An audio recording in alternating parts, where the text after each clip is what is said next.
நகைச்சுவைன்னு சொன்னேன்ல சார். நகைச்சுவைன்னு பார்த்தீங்கன்னா, கரகாட்டக்காரன்ல நம்ம கவுண்டமணி சார் வரும்போது, அவருக்கு ஒரு தனியா ஒரு மியூசிக் இருக்கும். செந்தில் சார் வந்து முழிக்கிறதுக்கு ஒரு மியூசிக் குடுப்பாரு அவரு. அவரு ஒரு ஒரு மொழி முழிப்பார்ல, ஆமா. அதுக்கு ஒரு மியூசிக் இருக்கும். அதேபோல பார்த்தீங்கன்னா, நம்ம புன்னகை மன்னன்ல 2 கேரக்டர் இருக்கும். ஒண்ணு வந்து ரொம்ப சீரியஸான ஒரு கேரக்டரு. இன்னொன்று வந்து சாப்ளின். சாப்ளின். ஆமாம். சாப்ளின் சாருக்கு சாப்ளினோட டைப்ல ஒரு மியூசிக் வரும். அவர் வரும்போதெல்லாம். அந்த அந்த தீம் மியூசிக்லேயே வரும். பார்த்தீங்கன்னா, ஒரு அந்த வெஸ்டர்ன்ல சாப்ளின் சார் அந்த நடைக்கேத்த மாரி அந்த ஒரு தாளம் இருக்கும் ஆக்சுவலா. அவரோட நடைக்கேத்த மாரியே ஒரு தாளம் இருக்கும். இதெல்லாம் தான் ரொம்ப கஷ்டமான விஷயங்கள். சம்மர் வந்தாச்சு. What's your plan for this holiday? எங்க கிட்ட விட்டுருங்க, நாங்க பாத்துக்கிறோம். VGT holidays. GT Holidays, South India's #1 travel brand. தமிழே அமுதே வணக்கம். அன்பிற்கினிய ஆதன் சினிமா நேயர்கள் அனைவருக்கும் அன்பு வணக்கங்கள். இசைஞானி இளையராஜா ஐயா அவர்களை பற்றி நம்ம நிறைய விஷயங்கள் பேசி கொண்டிருக்கின்றோம். அவருடைய 83வது பிறந்த நாளை நம்ம வந்து நெருங்க போகிறோம். அவருக்கான தமிழக அரசினுடைய பாராட்டு விழா வெகு விரைவில் நடத்தப்பட்டிருக்கிறாங்க, சிம்பனி இசைத்து வந்ததற்காக. ஸோ இப்படிப்பட்ட இந்த மனிதனை நம்ம வந்து கொண்டாடிக்கிட்டு இருக்கோம். இந்த 83வது பிறந்தநாள் விழாவில் ஐயா அடியெடுத்து வச்சுக்கிட்டு இருக்காரு. இந்த சமயத்தில் நிறைய பேர் நம்ம கூட வந்து பேசுகிறாங்க. நிறைய நம்மளுடைய விவாதங்கள்லாம் நீங்கள் பார்க்கலாம். விவாதங்கள்னு சொல்ல முடியாது, பட் என்ன சொல்கிறது, ஒரு டிஸ்கஷன்ஸ் அதெல்லாம் பார்த்துருப்பீங்க. இன்றைக்கு பேச வந்திருக்கக்கூடியவர் இசைஞானியை பற்றி ஒரு பெக்குலர் ஆஸ்பெக்டில் பேசுகிறதுக்காக ஒருத்தர் அழைச்சிருக்கிறோம். ஒரு இயக்குனர். அவர் சில குறும்படங்கள் இயக்கியிருந்தாலும் பெரிய படங்களில் ஒர்க் பண்ணிவிட்டு தன்னுடைய படத்திற்காக காத்திருக்கிறார். படம் பண்ணால் இசைஞானி ஐயாவை மட்டும்தான் பண்ணுவேன் அப்படிங்கிற ஒரு குறிக்கோளோடு இருக்கக்கூடியவர். அநேக வாய்ப்புகள் வந்தது, ஆனால் வேறு இசையமைப்பாளர்களை வைத்து பண்ணணும் அப்படிங்கிற அந்த வாய்ப்புகளால் அதெல்லாம் தவிர்த்துட்டு பண்ணால் இசைஞானி ஐயாவோட தான் படம் பண்ணுவேன் அப்படிங்கிற ஒரு முடிவோடு இருக்கக்கூடியவர் அருள் சங்கர் அவர்கள். இயக்குனர் அருள் சங்கர், வணக்கம். வணக்கம் சார். உன்னுடைய ஒரு ஷார்ட் ஃபிலிம் நான் பார்த்துருந்தேன், தென்றல் வந்து தீண்டும் பொழுது அப்படிங்கிற அந்த ஷார்ட் ஃபிலிம் பார்த்துட்டு ஏன் இன்னும் நான் கல்யாணம் பண்ணல அப்படிங்கிற அந்த தாக்கத்தை எனக்குள்ள ஒரு ஏற்படுத்துது அந்த படம். இசைஞானியோட பாடலோடு இணைந்த ஒரு ஒரு ஒரு ஒரு என்ன சொல்கிறது, இயல்பு பட வாழ்வது அப்படின்னு சொல்லுவாங்க. அந்த மாதிரி அந்த பாடலோடு ஒன்றித்து வாழக்கூடிய ஒரு வாழ்க்கையை அந்த ஷார்ட் ஃபிலிமில் நம்ம பார்க்க முடிந்தது. அந்த பாடலை எடுத்துகிட்டு அந்த ஷார்ட் ஃபிலிம் பார்த்தா அது எப்படி இருக்குன்னு தெரியல, பட் ஆனால் அந்த பாடலோடு கேட்கும்போது ராஜா சார் தான் அந்த படத்தினுடைய மையமாகவே இருக்கார். ஸோ முடிந்தால் பாருங்கள், பேருமை தென்றல் வந்து தீண்டும்போது தான் அந்த மாதிரி ஒரு தாக்கத்தை ஏற்படுத்திய ஒரு ஷார்ட் ஃபிலிமுக்கு சொந்தக்காரர் திரு அருள் சங்கர் அவர்கள். எப்படி இருக்கீங்க சார்? வணக்கம் சார், நல்லா இருக்கேன். மகிழ்ச்சி. நீங்கள் எங்களுடைய நிகழ்ச்சிக்கு வந்ததுக்கு எனக்கு ரொம்ப சந்தோஷம். இசைஞானி இளையராஜா அவர்கள் இல்லாவிடில் உங்கள் வாழ்க்கை எப்படி இருந்திருக்கு? நினச்சே பார்க்க முடியல சார். ஆக்சுவலாக என்னென்னா, நான் முதல்ல என்னோடய ஒரு சின்ன இன்ட்ரொடக்ஷன் கொடுத்துறேன். நான் வந்து ஹொசூர் பக்கத்தில் கிளமங்கலம்ன்ற ஒரு கிராமத்துலேருந்து வரேன். அங்கே தான் நான் பிறந்தேன், அங்கே தான் வளர்ந்தேன். 79 பிறக்கிறேன். அப்போ வந்து எனக்கு இப்போ இருக்கிற மாதிரியான ஒரு கனெக்டிவிட்டிலாம் கிடையாது. நமக்கு ரொம்ப மேக்ஸிமம் வந்து பார்த்திங்கன்னா பசங்களோட சைக்கிள் ஓட்டுவோம், பம்பரம் விளையாடுவோம், அப்புறம் அங்கே இருக்கிற டென்ட்டு கொட்டாயில் நம்ம படம் பார்ப்போம். இவ்வளோ தான் இருக்கும். டிவியே வந்து ரொம்ப என்ன சொல்கிறது, அபூர்வம் தான் ஆக்சுவலாக. அப்படி எங்கள் வீட்டுக்கு பக்கத்தில் ஒரு டென்ட் இருந்தது. நம்ம வீட்டிலேருந்து நம்ம வந்து வீட்டுக்குள்ளாரே அப்போல்லாம் வந்து டாய்லெட்டு பாத்ரூம்லாம் இருக்காது, தனியாக தான் இருக்கும், தோட்டத்தை மாதிரி. அப்போ நான் தோட்டத்துக்கு பக்கத்தில் போயிட்டு நான் போய் பாத்ரூம் போகணுன்னாலோ இல்லை குளிக்க போகிறேன் அப்படின்னாலோ அங்கே போகும்போது டென்ட்டில் இருக்கிற ஓடுற எல்லாமே எனக்கு கேட்கும். ஸோ அப்போ இருந்தே ராஜா சாரோட பாடல்கள், ராஜா சாரோட அந்த பிஜிஎம் கேட்டு வளர்ந்த பையன் நான். ஸோ அதனால் ராஜா இல்லை அப்படின்னா என்னன்றது, என்னோடய லைஃப்பில் என்னன்றது எனக்கு தெரியல. ஏன்னா ஒரு டே டு டே லைஃப்பில் சாதாரணமாக இதுக்குன்னு நம்ம ஒரு மியூசிக் கேட்கணுன்ற டைம்லாம் இல்லை, அது வாழ்க்கையோடு அப்படியே கலந்து வந்துடுச்சு ராஜான்றது. ஏன்னா அந்த டைமில் 80ஸ்ல ராஜா சாரோட கோலோச்சிட்டு இருந்த ஒரு நேரம். டென்ட்டில் வந்து அப்போது வர்ற படங்களே பார்த்திங்கன்னா நல்லா ஓடின படங்கள், நிறைய நல்ல பாடல்கள் இருக்க படங்கள் தான் திருப்பி திருப்பி ரீலீஸ் ஆகும். ஏன்னா பாட்டுக்குன்னே அப்போ ஒரு கூட்டம் இருந்தது. அப்படி நிறைய படங்கள் வந்து எனக்கு வந்து ராஜா சாரோட ட்ராவல் தான் லைஃப்பில் அது இயல்பாகவே அமைஞ்சிருச்சு. அதனால் ராஜா இல்லாமல் என்னோடய லைஃப்பை பிரித்து பார்க்கவே முடியாது. சூப்பர். ஒரு இயக்குனராக இந்த படம்லாம் வந்து அவருடைய மியூசிக் என்ஹான்ஸ் பண்ணுச்சு அப்படின்னா எந்த படங்கள்லாம் சொல்லுவீங்க? சமீபத்தில் இப்போ தான் நிறைய படங்கள் இருக்குது. அதில் சமீபத்தில் மிகப்பெரிய தாக்கத்தை ஏற்படுத்தின படங்கள்னால் நான் 1-2 லிஸ்ட் அவுட் பண்ணுறேன். இதில் வரிசையெல்லாம் கிடையாது, முதல் இடம் அப்படிலாம் இல்லை, எல்லாமே ஒரு ஈக்குவலான இம்பார்ட்டண்ட்டான ஒரு படங்கள் தான். ஒவ்வொரு சமயத்தில் நமக்கு பிடிக்கும். முதல்ல எனக்கு வந்து ஒரு படம் பார்த்து ஒரு புல்லரிச்சு அந்த எமோஷ்னலி கனெக்ட் ஆகி அழ ஆரம்பிச்சது அப்படின்னு பார்த்தீங்கன்னா, என்னோட விவரம் தெரிஞ்சு நான் பார்த்த படம் காதலுக்கு மரியாதை. அப்போ வந்து நான் காலேஜில் படிச்சுட்ருக்கேன். அந்த படத்தை நான் வந்து மலையாளத்துலேயும் பார்த்துருக்கேன். இப்போது சமீபத்தில் கூட பார்த்தேன். ஸோ காதலுக்கு மரியாதையோட கிளைமேக்ஸில் அந்த மியூசிக் கொடுக்குற அந்த ஒரு விஷயம் இருக்குல்ல, அது வந்து பார்த்தீங்க அப்படின்னா ரொம்ப எமோஷ்னலாக நம்மளை வந்து டச் பண்ணும். அண்ட் 2 பேர்த்தோட அந்த அந்த ஸ்க்ரீனில் இருக்க எல்லாரோட எமோஷன்ஸும் மியூசிக்காகவே இவர் பண்ணுவார். ஷாலினி மேமோட தவிப்பாக இருக்கட்டும், அந்த தொண்டைக்குழி கூட ஒரு ஒரு ஏறி இறங்கும், அதை இவர் மியூசிக்கில் கன்வே பண்ணுவார், அந்த தயக்கத்தை. அதே போல் பார்த்திங்கன்னா இவங்க 2 பேரும் நேருக்கு நேர் பார்த்துக்க மாட்டாங்க. அந்த ஒரு தயக்கம், ஆனால் அந்த ஒரு லவ், பரிதவிப்பு, இவங்க 2 பேர்த்த ஸ்ரீவித்யா மேம் பார்க்குறதா இருக்கட்டும், ஷாலினி மேமோட அவங்க அம்மா பார்க்குறதா இருக்கட்டும், அவங்க அண்ணனுங்களுக்கு ஒரு சந்தேகம் இருக்கும், அவங்க ஒரு பார்க்குற பார்வை, இது எல்லாமே பார்த்திங்கன்னா அந்த இடத்துல ஒரு மியூசிக்கலாகவே அதை வந்து எடுத்துகிட்டு போயிருப்பார். அது நமக்கு அந்த சீனாக பார்க்கும்போதே நல்லாயிருக்கும். இவர் மியூசிக் கொடுக்கும்போது என்னென்னா உண்மையிலே நமக்கு தொண்டைக்குழி விற்க ஆரம்பிச்சிடும் அந்த சீனை பார்க்கும்போது. ஸோ அந்த சீன் எனக்கு ரொம்ப மியூசிக்கலி நான் ரெஃபரன்ஸாகவே கொடுப்பேன். மலையாளத்தில் பாருங்கள், ஹிந்தியில் பாருங்கள், தமிழில் பாருங்கள், ஏன் இந்த அதே ஆக்டர்ஸ் தான், அதே ஷார்ட்ஸ் தான், ஏன் வந்து டிஃப்ரெண்ட்டாக இருக்குது? ஆனால் அங்கே மியூசிக் டைரக்டர்ஸ் வேறு. எந்த இடத்துல சைலண்ட் கொடுக்கணும், எந்த இடத்துல என்ன மியூசிக் வரணும், எந்த இன்ஸ்ட்ருமெண்ட் யூஸ் பண்ணணுன்றத ராஜா சார் நமக்கு அது ஒரு கிளாஸாகவே எடுப்பார். இன்ன வரைக்கும் நம்ம வந்து பார்க்கலாம். அது ஒரு படம்.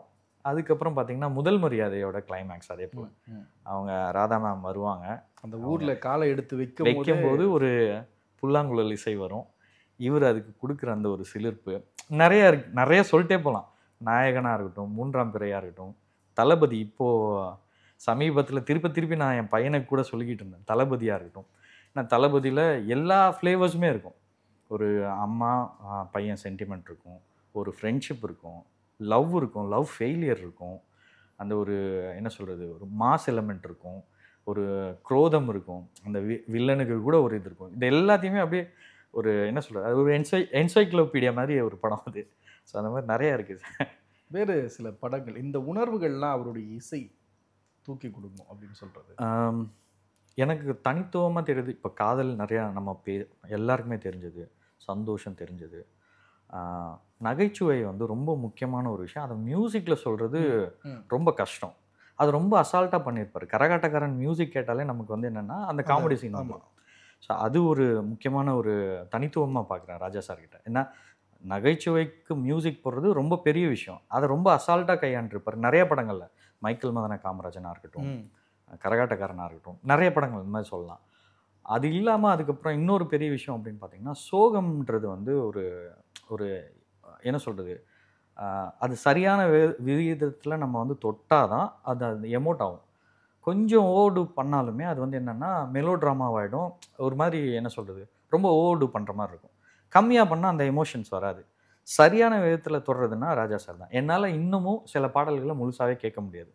பூவே பூச்சுடாவான்னு ஒரு பாடத்தில் அந்த பூவே பூச்சுடாவா பாட்டு, அழைப்பு மணி எந்த வீட்டில் கேட்டாலும் ஓடி நான் வந்து பார்ப்பேன்னா எனக்கு தொண்டை அங்கேயே விற்க ஆரம்பிச்சிடும். அதுக்கு மேலே நான் கேட்க என்னால் முடியாது.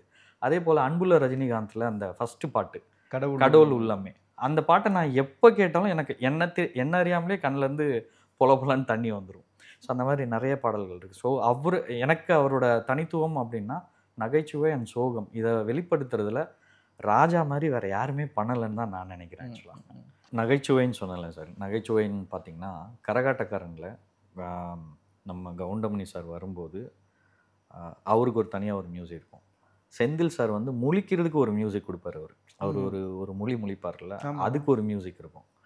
அதே போல் பார்த்திங்கன்னா நம்ம புன்னகை மன்னனில் 2 கேரக்டர் இருக்கும். ஒன்று வந்து ரொம்ப சீரியஸான ஒரு கேரக்டரு, இன்னொன்று வந்து சாப்ளின் சாருக்கு சாப்ளினோட டைப்பில் ஒரு மியூசிக் வரும். அவர் வரும்போதெல்லாம் அந்த தீம் மியூசிக்லேயே வரும். பார்த்திங்கன்னா ஒரு அந்த வெஸ்டர்னில் சாப்ளின் சார் அந்த நடைக்கேற்ற மாதிரி அந்த ஒரு தாளம் இருக்கும். ஆக்சுவலாக அவரோட நடைக்கேற்ற மாதிரியே ஒரு தாளம் இருக்கும். இதெல்லாம் தான் ரொம்ப கஷ்டமான விஷயங்கள். ஏன்னா இப்போ நீங்கள் ஒரு எந்த எமோஷன்ஸையும் நம்மளால் வந்து ஒரு சீனில் வந்து கொண்டு வந்துட முடியும். பட் ஆனால் ஒரு காமெடி நீங்கள் ஸ்பாட்டில் இருக்கும்போது அது வரும். அதை நீங்கள் ஒரு ரெக்கார்டிங்கில் எப்படி நீங்கள் கொண்டு வருவீங்க அப்படின்றது உண்மையிலேயே ரொம்ப சவாலான ஒரு விஷயம். மைக்கேல் மதன காமராஜனில் அதே போல் தான். நீங்கள் வந்து பார்த்திங்கன்னா ஆக்டர் ஒருத்தர் தான், அவர் வேறு விஷயங்களை வேறு ஸ்லாங்கில் பேசியிருப்பார். பட் ஆனால் அதுக்கு நீங்கள் சப்போர்ட்டிவாக உங்களோட மியூசிக் இருக்கணும். ஒவ்வொருத்தருக்கும் ஒவ்வொரு ஸ்லாங் இருக்கும், ஒவ்வொரு பின்புலம் இருக்கும், அதுக்கேற்ற மாதிரியான ஒரு மியூசிக் இருக்கும். இப்போது காமராஜன் பார்த்தீங்கன்னா அவர் வந்து ஒரு மலையாள ஸ்லாங்கில் இருப்பார். காமேஸ்வரன். அது காமேஸ்வரன். அவருக்கு அந்த ஒரு கேரளாவோட இன்ஸ்ட்ருமெண்ட் யூஸ் பண்ணியிருப்பாரு. போயிருக்கும். ஆமாம் ஆமாம் கரெக்ட். அந்த மாதிரி வந்து ஒவ்வொன்றுக்குமே ஒரு டிஃப்ரெண்ட்டான இன்ஸ்ட்ருமெண்ட்ஸ் இருக்கும். அந்த கேரக்டருக்கு என்ன தேவை, அந்த கேரக்டரோட மீட்ரு என்ன, அதோட பேக்ரவுண்ட் என்ன, இதெல்லாம் தெரிஞ்சு வரும். ஆக்சுவலி அது வந்து ரொம்ப கஷ்டம். நீங்கள் வேறு யாரையுமே வந்து நம்ம வந்து நான் வேறு யாரையும் குறைச்செல்லாம் மதிப்பிடலை, வேறு யாரும் இவ்வளோ வெரைட்டி பண்ணியிருப்பாங்களான்னா கஷ்டம். நடிகன் இன்னொரு படம், அந்த படத்தில் பார்த்தீங்கன்னா சத்யராஜ் சாருக்கும் கவுண்டமணி சாருக்கும் நடக்கிற அந்த ஒரு காமெடிக்கான ஒரு ட்ராக்காக இருக்கட்டும், பிரம்மாலையும் அதே போல் தான். மனோரமாவுக்கும் சத்யராஜ் சாருக்கும் நடக்கிற அந்த ட்ராக்குக்கு பார்த்தீங்கன்னா அதில் லவ்வும் இருக்கணும். மனோரமா பாயிண்ட் ஆஃப் வியூவில் லவ் இருக்கணும். இவரோட பாயிண்ட் ஆஃப் வியூவில் பார்க்கும்போது ஒரு தர்ம சங்கடமான ஒரு நிலைமை, அதுக்கு அவர் போட்டிருப்பார், மியூசிக்கில் போட்டிருப்பார். ஸோ அது அவர் என்ன சொல்கிறது, அது பேசினா அது எல்லைகளற்றது. ராஜா சாரோட மியூசிக் நகைச்சுவைன்னு எடுத்துக்கிட்டால் மட்டுமே நம்ம ஒரு 10 எபிசோடு பண்ணலாம். ஒரு சதிலீலாவதி பார்த்தீங்கன்னா அடுத்து இன்னொரு படம் வந்து அந்த மாதிரி நிறையா இருக்குது. கோவை சர்லாவுக்கு தனியாக ஒரு ட்ராக் இருக்கும், கமல் சாருக்கு ஒரு ட்ராக் இருக்கும். இவங்க 2 பேரும் மாட்டிக்கிறாங்க, அந்த இடத்த எப்படி வந்து ஒரு இது பண்ணுறது, இந்த மாதிரி நிறைய ஒரு விதவிதமாக போட்டிருக்காரு. ஒரு சைட்லேருந்து பார்க்கும்போது அது வேற ஒரு எமோஷனாக இருக்கும், இன்னொரு சைட்லேருந்து பார்க்கும்போது அது காமெடி வரணும்னா ரெண்டுத்துக்கும் அவர் பேலன்ஸ் பண்ணுவார். அதுதான் அவர்கிட்ட இருக்க ஒரு ஸ்பெஷாலிட்டி. இப்போ நான் வந்து ஒரு பெர்ஸ்பெக்டிவில் அந்த படத்தை பார்க்குறேன். நான் வந்து படத்தில் இருக்க ஒரு கேரக்டர்னு வச்சுக்கோங்க. என்னோட பெர்ஸ்பெக்டிவ்க்கு ஒரு மியூசிக் இருக்கும், உங்களோட பெர்ஸ்பெக்டிவ்க்கு ஒரு மியூசிக் இருக்கும். இது ரெண்டும் ஆடியன்ஸை டிஸ்டர்ப் பண்ணாமல் அவன் இந்த கதையோட ட்ராவல் பண்ணும், அதுக்கும் அவர் பேலன்ஸ் பண்ணுவார். அதுதான் ராஜா. ஆக்சுவலி இந்த சைலன்ஸ், அதை பற்றி சைலன்ஸ் வந்து பார்த்திங்கன்னா அது ரொம்ப டஃப்பான ஒரு விஷயம். எப்படி நகைச்சுவைக்கு மியூசிக் போடுறது எப்படி ஒரு முக்கியமான விஷயமோ, அதே நேரத்தில் எந்த இடத்துல சைலன்ஸ் வரணுன்றது ரொம்ப முக்கியமான ஒரு விஷயம். காதலுக்கு மரியாதையை நான் உங்களுக்கு எடுக்கிறேன், நீங்கள் அந்த கிளைமேக்ஸை போய் எடுத்து பாருங்கள். மலையாளத்தில் பார்த்திங்கன்னா கேப்பே இருக்காது. அந்த ஒரு உள்ளறவங்க கார் வந்து நிற்கிற இடத்துலேருந்து கிளைமேக்ஸ் வரைக்கும் மியூசிக் இருந்துக்கிட்டே இருக்கும். அது அந்த எமோஷன் என்ன ஆகும் அப்படின்னா, அங்கே ஸ்க்ரீனில் இருக்க எமோஷன்ஸ் வந்து இந்த சவுண்ட்னால கொஞ்சம் இட் புல்ஸ் டவுன். பட் ஆனால் தமிழில் பார்த்தீங்கன்னா எங்கே தேவை, எங்கே எவ்வளோ தேவைன்ட்டு இருக்கும். எல்லா இன்ஸ்ட்ருமெண்ட்டும் எல்லா இடத்துலையும் வாசிக்க மாட்டார். இப்போ நீங்கள் விஜயும் ஷாலினி மேமும் பார்க்கும்போது ஒரு சைலன்ஸ் இருக்கும், ஒரே ஒரு மியூசிக் மட்டும் வரும், அந்த ஒரு வயலின் பீஸ் மட்டும் வரும். அது எதுன்னா அந்த என்னை தாலாட்ட வருவாளா அதுக்கான ஒரு மியூசிக் வந்துட்டு ஒரு சைலன்ஸ் இருக்கும். அதுக்கப்புறம் பார்த்தீங்கன்னா ஒரு ஹார்ட் பீட் மாதிரி ஒரு டங் டங் அது வரும். அது என்ன ஆகும் அப்படின்னா, பார்க்குற ஆடியன்ஸ்க்கு அந்த உணர்வு அப்படியே கடந்து போயிடுதுல்ல. அந்த ஒரு second silence it does many things actually. அந்த மாதிரி நிறைய சைலன்ஸ் இருக்கும். தளபதியில் இன்னொரு இது, 2 பேரும் ஒரு கோவிலில் இருப்பாங்க, ரஜினியும் இருப்பார், ஸ்ரீவித்யா மேமும் இருப்பாங்க. ஒரே ஒரு அந்த ட்ரெயினோட ஹார்ன் சத்தம் மட்டும் வரும். 2 பேரும் திரும்பும்போது ஒரு செகண்ட் சைலன்ஸ் இருக்கும். அதுக்கப்புறமா தான் மியூசிக் வரும், ஒரு வயலினோட ஒரு மியூசிக் வரும். அந்த சைலன்ஸ் வந்து என்ன ஆகும்னா, நமக்குள்ளே இருக்க ஒரு உணர்வை வந்து we get involve into the picture actually. அப்போ நம்ம வந்து என்னென்னா, அதனால தான் ராஜா வந்து connects all the people with the emotions actually with very much easily. அவருக்கு தெரியுது எந்த இடத்துல நான் எவ்வளோ சைலன்ஸ் விடணுன்றது தெரியுது. ரொம்பவும் விடக்கூடாது, விட்டோம்னா அது வந்து நம்ம சினிமா பார்க்குறோன்ற ஒரு உணர்வு வந்துடும். அந்த ஒரு செகண்ட் தான், இவ்வளோ மில்லி செகண்ட்னா இவ்வளோ மில்லி செகண்ட் தான் இருக்கும். அதுக்கடுத்து அங்கே கூட்டு வந்துடுவார், நம்ம உள்ளார கூட்டு வந்துடுவார். அது நிறைய படங்களில் பண்ணியிருக்காரு. இந்த உணர்வை இந்த பாடல் மூலமாக அவர் வெளிப்படுத்தியிருக்காரு அப்படின்னு நினைக்கிற பாடல்கள் வேறு சார்? நான் ஒரு குறிப்பிட்ட ஒரு உணர்வை மட்டும் எடுத்துக்கிறேன். இப்போ வந்து பார்த்திங்கன்னா, ஒரு நல்ல ஒரு ரிலேஷன்ஷிப்பில் இருக்கும், அதாவது ஒரு லவ் பண்ணுற ஒரு லவ்வர்ஸாகவே எடுத்துக்கலாமே. நம்ம கூட இருக்கும்போதை விட அவங்கள பிரிஞ்சு இருக்கும்போது தான் அந்த உணர்வு வந்து ரொம்ப மேலோங்கி இருக்கும். அதை ராஜா சார் எப்படி ஹேண்டில் பண்ணியிருக்காரு, அதுக்கு என்னென்ன பாடல்கள்லாம் கொடுத்துருக்காரு. அதாவது அந்த நினைவுகளை வந்து ஒருத்தவங்களோட நினைவில் நம்ம ஒரு பாடலை வந்து வருதில்ல, அதுக்கு வந்து ஒரு லைஃப் வந்து ரொம்ப பெருசு. ஏன்னா அந்த மாதிரி சுச்சுவேஷனில் எல்லாருமே இருப்போம். உதாரணத்துக்கு ராசாத்தி உன்னை காணாத நெஞ்சுன்ற ஒரு பாட்டு, இறந்து போன ஒரு காதலியை நினச்சி அங்கே ஸ்க்ரீனில் பாடிட்டுருப்பான். ஆனால் அது நீங்கள் பிரிஞ்சு இருக்கிற கொஞ்சம் தூரத்தில் இருக்க ஒரு காதலியை நினச்சி ஒருத்தன் இருக்கான் அப்படின்னா அவனுக்கும் அது இருக்கும். ஒருவேளை காதலி பக்கத்துலேயே இருந்தாலும் ராசாத்தி உன்னை காணாத நெஞ்சு அப்படின்னு நீங்கள் அவகிட்ட பேசும்போது கூட நீங்கள் அந்த பாட்டை சொன்னீங்கன்னா அதுக்கும் அது செட் ஆகும். ஸோ எப்பயுமே வந்து பார்த்திங்கன்னா அந்த உணர்வுகள் வந்து இந்த நினைவுகளுக்கு வேல்யூ ரொம்ப ஜாஸ்தி. நம்ம பக்கத்தில் இருக்கிறத விட பிரிஞ்சு இருக்கும்போது இருக்கிற அந்த உணர்வுகள் வந்து ரொம்ப ஜாஸ்தி. அதுக்கு ராஜா சாரோட சாங்ஸ் நிறைய இருக்குது. இப்போது அதாவது ஒருத்தங்களை நினச்சிக்கிட்டு அவங்கள தம் பக்கத்தில் இருக்கிற மாதிரி நினச்சிக்கிட்டோ இல்லை அவங்களோட நினைவுகளை வச்சுக்கிட்டு ஒரு பாடல் வரும்ல, காதலின் தீபம் ஒன்று, அவளை நினச்சி பாடுறது, இதயம் ஒரு கோவில், என்றைக்கோ அவள் இறந்துட்டா, அவளை நினச்சி அவள் என்னோட லைஃப்பில் அவள் என்னென்னலாம் எப்படியெல்லாம் இருந்தா அப்படின்றது, பொட்டு வைத்த வட்ட நிலான்னு ஒரு பாட்டு. அது பார்த்திங்கன்னா தன்னோட காதலை அவகிட்ட சொல்ல முடியல, ஆனால் அவள் பக்கத்துலேயும் இவன் இல்லை, ஆனால் என்னென்னா அந்த அவளோட நினைவுகளோட ஒரு பாட்டு வருது இல்லை. ஸோ அது வந்து என்ன சொல்கிறது, பியூட்டிஃபுல்லாக ஹேண்டில் பண்ணிப்போ நிறைய சாங்ஸ் இருக்குது. மௌன ராகம் எடுத்துக்கிட்டோம், அவகிட்ட தன்னால் பேச முடியல, நான் என்ன நினைக்கிறேன், அவள் இப்படி சொல்கிறது என்னை விட்டு பிரியணும்னு நினைக்கிறது, தனக்குள்ளே எவ்வளோ வேதனையை வந்து தனக்கு கொடுக்குதுன்று அவரால் சொல்ல முடியல. ஆனால் அதை ஒரு பாட்டாக பாடும்போது நமக்கு வந்து நம்மளால் அங்கே கனெக்ட் பண்ணிக்க முடியுது. ஏன்னா இந்த சுச்சுவேஷனில் எல்லாத்துலேயுமே நம்ம இருந்துட்டு வந்திருப்போம் ஏதோ ஒரு தருணத்தில். அது அந்த மாதிரி அந்த ஒரு எமோஷன்ஸை நமக்குள்ளே, அதாவது எப்படி சொல்ல வரேன்னா, ஒரு எமோஷன்ஸை வெளியில் நம்மளால் சொல்ல முடியாத எமோஷன்ஸை சொல்கிறதுக்கான ஒரு கருவியாக வந்து ராஜா சாரோட சாங்ஸ் வந்து நிறைய இடத்துல நமக்கு இருந்திருக்கு. அதனால தான் அவரோட சாங்ஸ் நமக்கு நிறைய வந்து நமக்கு கனெக்ட் ஆகிடுது. ஏன்னா எல்லாருமே ஒவ்வொரு இடத்துல அந்த தருணத்தில் இருந்திருப்போம். ஆக்சுவலி அதை கடந்து தான் வரணும் நம்ம.